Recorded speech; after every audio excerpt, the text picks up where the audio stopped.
nosso domingo, né, que a gente tem a comemoração dos Dias dos Pais. Então, vamos trabalhar um pouquinho o tema, o compromisso dos pais, né,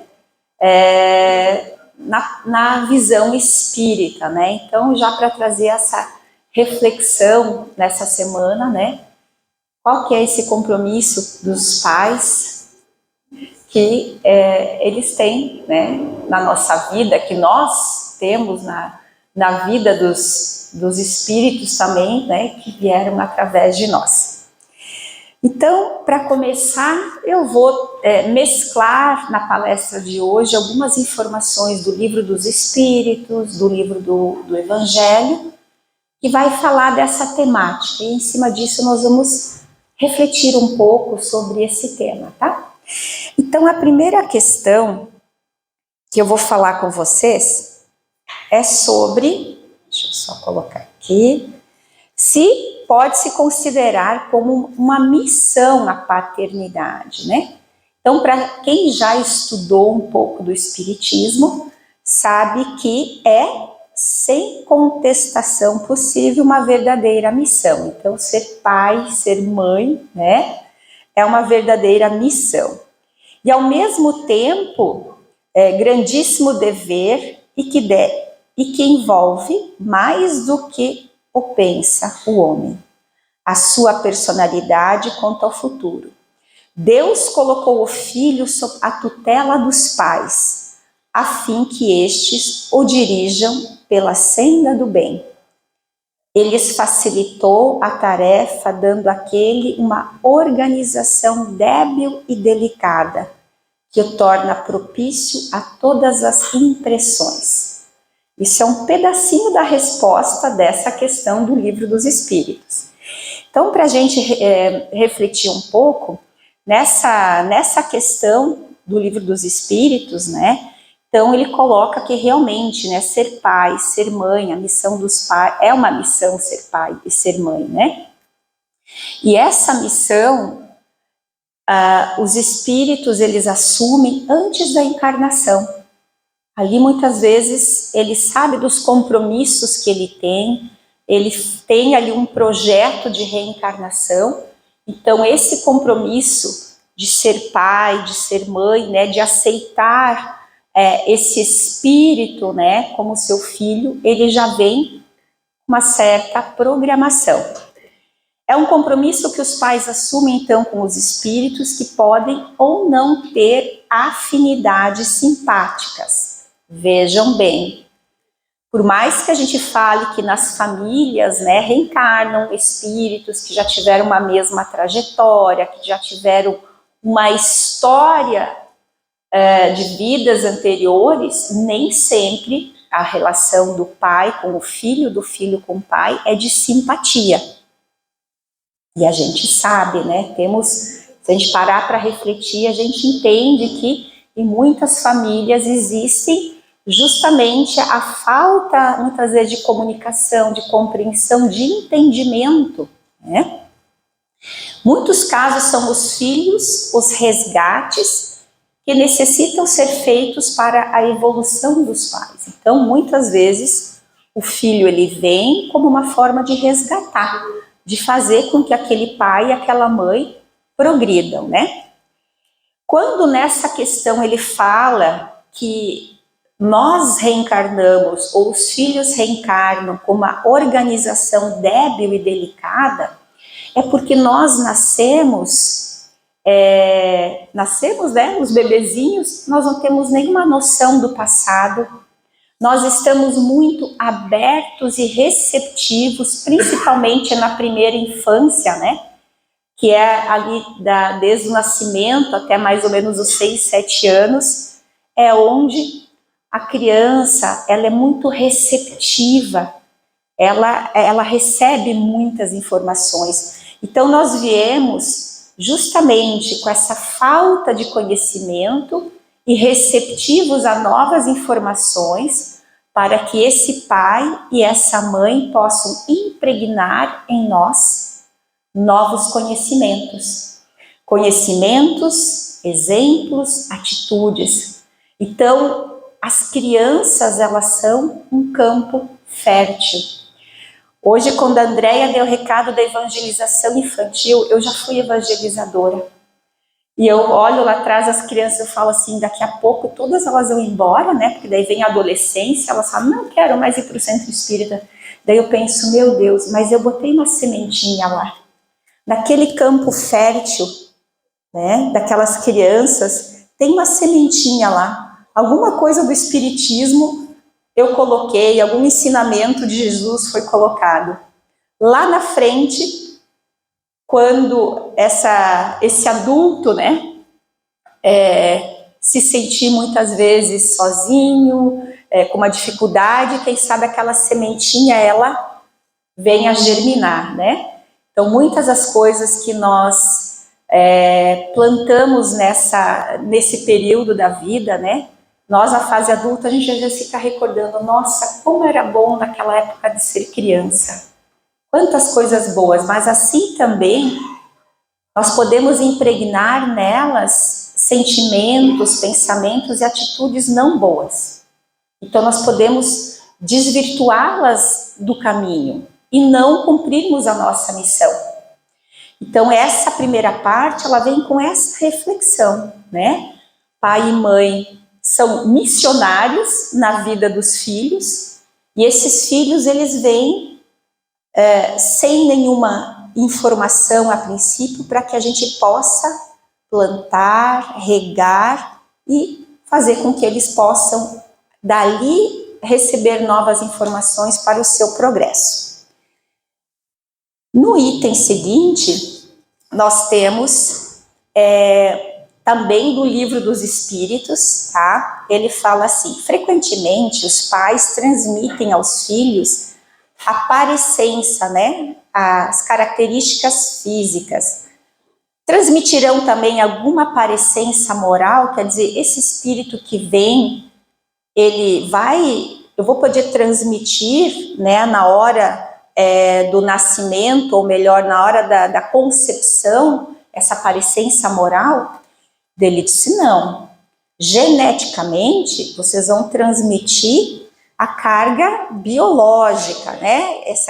Esse filho, você vai, na concepção, a gente transmite essa carga mais biológica, ali que está no DNA. Ele vai sair mais parecido com a mãe, com o pai, o cabelo de um, o sorriso do outro, né? E as questões espirituais são aquelas que você vai plantar, vai atribuir, vai poder passar para o seu filho após o nascimento, com o crescimento dele, tá? Então ele diz assim, não, que diferentes são almas ou espíritos de uns e outros. O corpo deriva do corpo, mas o espírito não procede do espírito. Entre os descendentes das raças, apenas há consanguinidade. Então a gente vai recebendo lá as características do bisavô, do avô, do pai, e assim nós vamos transmitindo. Então isso, geneticamente, você pega lá uma foto do seu bisavô, assim, meu Deus do céu, eu sou a cara dele, mas moralmente eu sou igual a ele. Então a gente consegue transmitir, né, na concepção, as características físicas. A questão moral, a simpatia dos espíritos, ela precisa ser construída.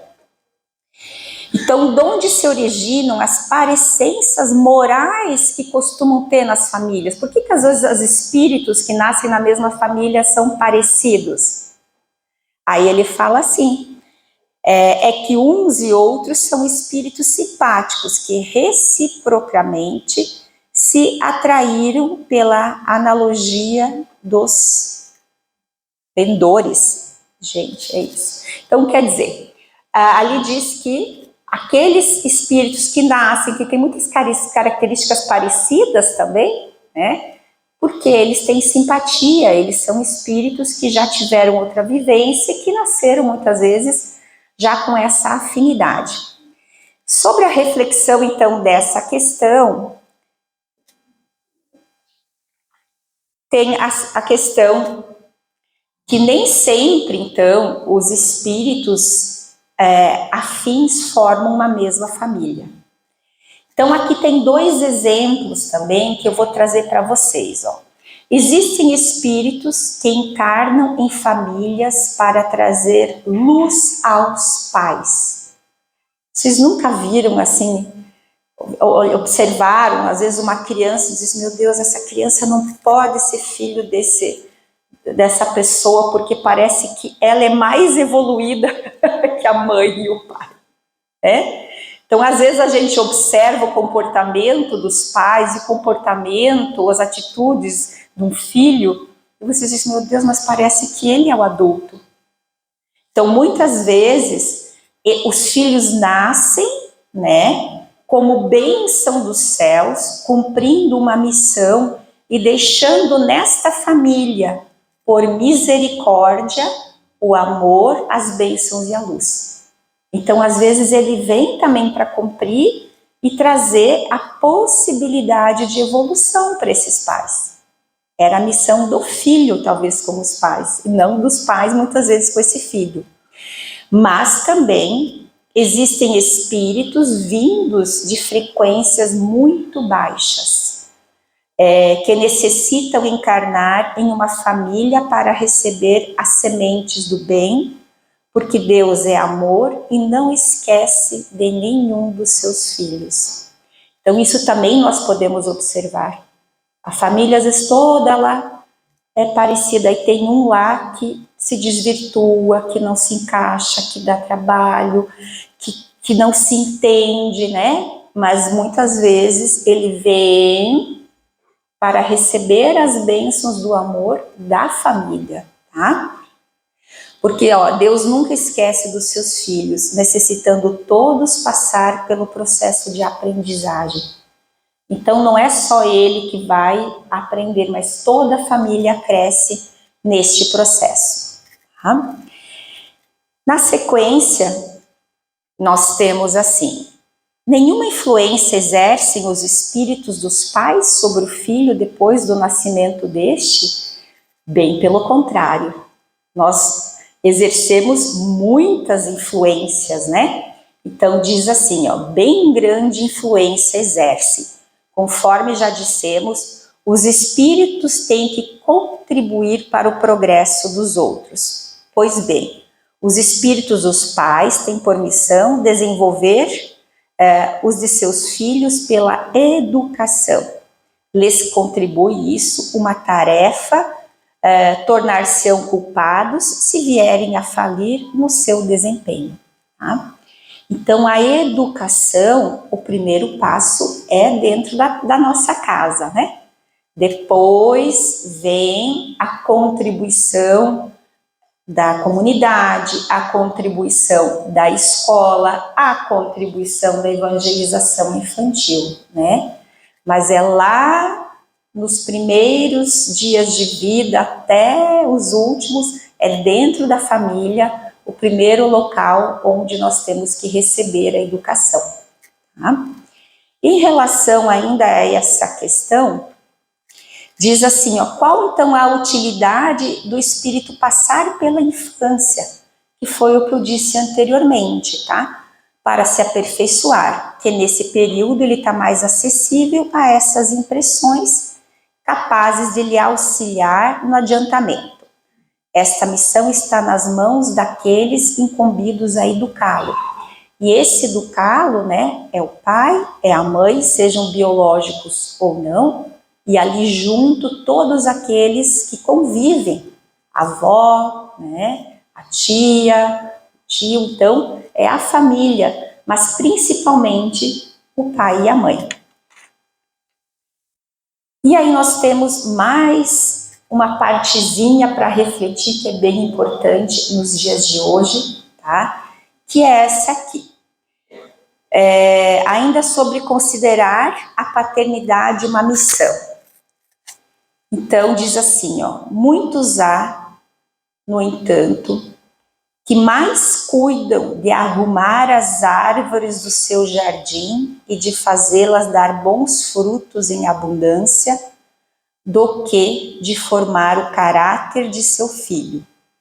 Se este vier a sucumbir por culpa deles, suportarão os desgostos resultantes dessa queda e partilharão dos sofrimentos do filho na vida futura, por não terem feito o que ele estava ao alcance para que ele avançasse na estrada do bem. Olha que coisa interessante. O que quer dizer arrumar o jardim? Arrumar a parte de fora da casa. Para quem passar, olha que casa linda. Olha que jardim bonito, né? Então, o jardim é a parte de fora da nossa casa, aquilo que os outros veem. Então, muitas vezes, cuidamos demasiadamente daquilo que eu quero que os outros vejam. Eu quero que os outros admirem a minha roupa nova, o meu carro, né? As minhas redes sociais, eu postando lá, olha, hoje comendo tal coisa, hoje passeando, né? Eu quero que os outros me enxerguem. Mas se eu olhar dentro da casa, como que está lá dentro, né? Então, se você cuida de uma árvore para dar bons frutos, entenda que seu filho é o fruto da sua árvore. Então, é lá dentro de casa que tem que ser cuidado também, né? Porque não só cuidar do jardim. Tá?